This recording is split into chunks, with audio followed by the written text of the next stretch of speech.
आज दिल्ली में कुछ मुआहदे जो हैं वो मीडिया के जरिए हमारे सामने आए हैं इजराइल और इंडिया के दरमियान। इंडिया और इजराइल के दरमियान एक डील डन हुई है। इजराइल ने $8 बिलियन की इन्वेस्टमेंट का ऐलान किया है इंडिया में। $8 बिलियन चिप प्लांट अब इंडिया में लगाया जाएगा इजराइल की तरफ से। इजराइल की ये बात ना तो अमेरिका को पसंद आएगी ना ही चीन और पाकिस्तान को। क्या ये तासुर लिया जा सकता है इजराइल और इंडिया मिलकर पाकिस्तान को घेरा डाल रहे हैं? हमारे पास के पासपोर्ट जो है ना उसके ऊपर ये ओपनली लिखा हुआ है कि जी ये हर जगह वैलिड है एक्सेप्ट इसराइल। अब इसराइल को सबसे बड़ी दर्द तो ये है कि ये इन लोगों ने हमें एक्सेप्ट नहीं किया हुआ। अबे साले। दूसरी बात, इंडिया हमेशा उस चीज को दोस्त मानता है जो पाकिस्तान के खिलाफ। इजराइल ने भारत का नाम लेकर कहा है कि भारत कोई छोटा मोटा देश नहीं है।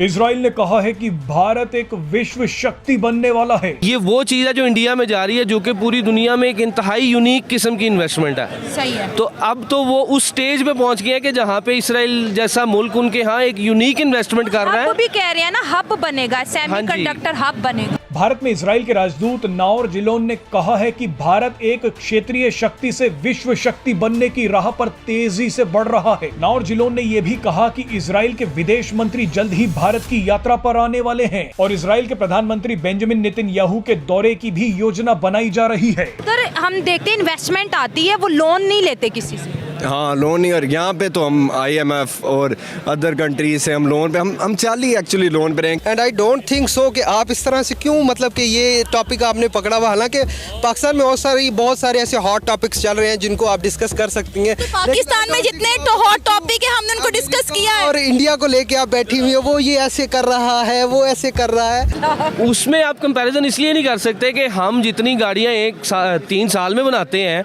वो एक दिन में या 15 दिन में उतनी बात कर रहे हैं आप? ऑब्वियसली।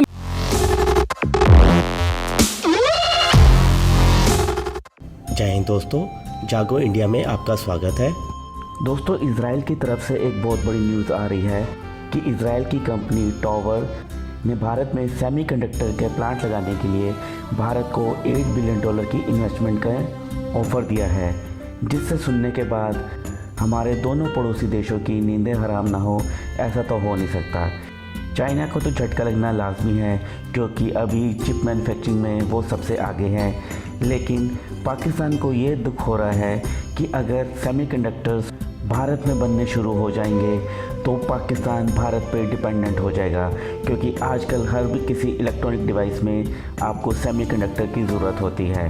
और चाइना और ताइवान के अगर युद्ध हुआ तो पूरी दुनिया में इसकी शॉर्टेज हो जाएगी और पूरी दुनिया भारत पर ही निर्भर करेगी। आपको क्या लगता है? अपनी राय आप हमें कमेंट कर ज़रूर बताइए।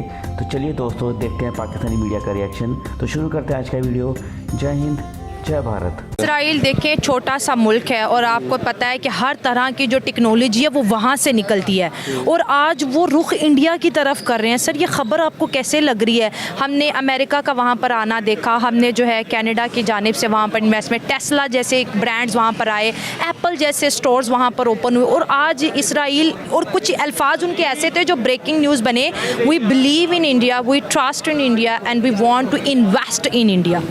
देखिए, इंडिया के साथ मैं समझता हूँ कि अगर आप पाकिस्तान का कोई कंपैरिजन करते हैं आज के दिन में तो वो ज़्यादती होगी।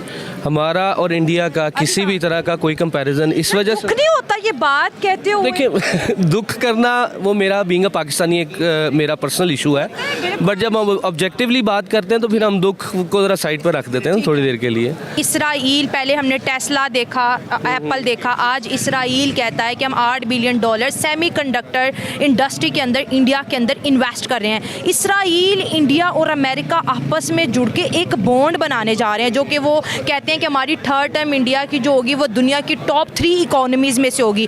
तो जो 10 साल पहले होना है वो प्लानिंग आज ही उसकी शुरू कर दी। हमारे अंदर अभी शऊर नहीं है सेमीकंडक्टर क्या, इवन इंडिया के पास भी टेक्नोलॉजी नहीं है, लेकिन वो चीज़ लेके आ रहे और कह रहे हैं कि हम डिविडेंड डबल कर देंगे यहाँ पर जो पैसा लाएगा।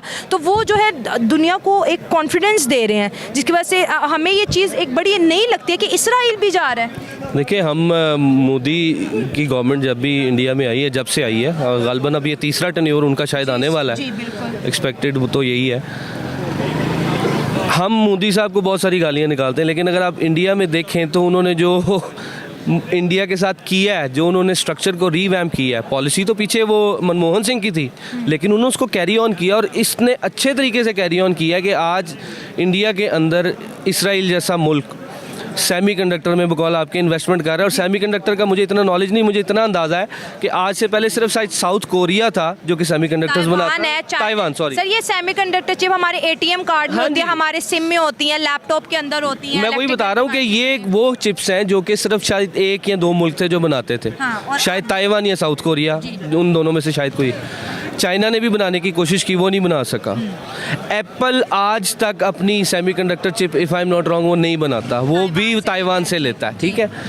ये वो चीज़ है जो इंडिया में जा रही है, जो कि पूरी दुनिया में एक इंतहाई यूनिक किस्म की इन्वेस्टमेंट है। सही है। तो अब तो वो उस स्टेज पे पहुंच गए हैं कि जहाँ पे इसराइल जैसा मुल्क उनके यहाँ एक यूनिक इन्वेस्टमेंट कर रहा है। आप भी कह रहे हैं ना, हब बनेगा, सेमीकंडक्टर हब बनेगा। गाड़ियाँ बनाना, कंज्यूमर प्रोडक्ट्स बनाना, ये कॉमन बातें हैं। ये टेक्नोलॉजी को जब आप अपने हाथ में ले लेते हैं ना, तो फिर तो आप दुनिया पे हुकूमत शुरू कर देते हैं। आज सेमीकंडक्टर इंडिया में अगर जिस तरह वो कह रहे हैं कि हब बन जाएगा, तो हम भी उस पर डिपेंडेंट हो जाएंगे, डायरेक्टली या इनडायरेक्टली। करंट से चलने वाली कोई चीज़ सेमीकंडक्टर के बगैर नहीं ऑन होती। अब जब ये हालात होंगे तो फिर आप खुद ही सोचें कि हम उनसे कितने पीछे रह चुके हैं। लोग 2010 तक या 2005 तक पाकिस्तान का और इंडिया का आपस में कंपैरिजन करते थे, सियासी हालात में या अदम इस्तेहकाम में, इकोनॉमिकली। आज अगर आप कंपैरिजन करें पाकिस्तान का इंडिया के साथ, तो वो नहीं बनेगा, क्योंकि उनकी जीडीपी देख लें, उनके यहाँ आप टेक्नोलॉजी में जो तरक्की हुई है वो देख लें। लोग गाड़ियों में अक्सर कंपैरिजन करने बैठ जाते हैं, जी वो गाड़ी पाकिस्तान में इतने की है, वहाँ पे इतनी, 2.5 लाख की, यहाँ पे 30 लाख। उसमें आप कंपैरिजन इसलिए नहीं कर सकते कि हम जितनी गाड़ियाँ 3 साल में बनाते हैं, वो एक दिन में या 15 दिन में उतनी। क्या बात कर रहे हैं आप? इसमें जाहिर है कि रिपोर्ट, अगर हम इसके ऊपर बात शुरू करेंगे तो बहुत सारी चीजें इसके अंदर मौजूद है जो बताई गई हैं इसके अंदर। लेकिन देखिए, इसमें ये कोई पहली इन्वेस्टमेंट तो है नहीं।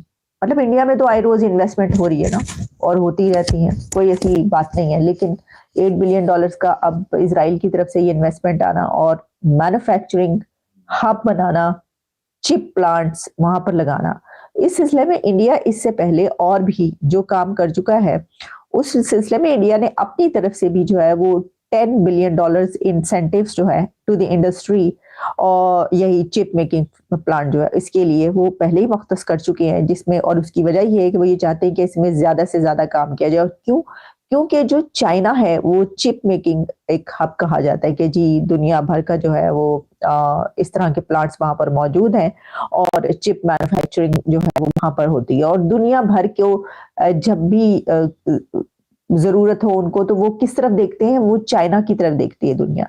लेकिन अब क्योंकि चाइना का ऑल्टरनेट इंडिया बन रहा है, बन गया है, बनता चला जा रहा है, हर चीज में जो भी हम देखते हैं बड़ी दुनिया में इन्वेस्टमेंट, तो हमें पता ये चलता है कि ये अब इंडिया में की जा रही है, जो कि पहले चाइना में की जाती थी।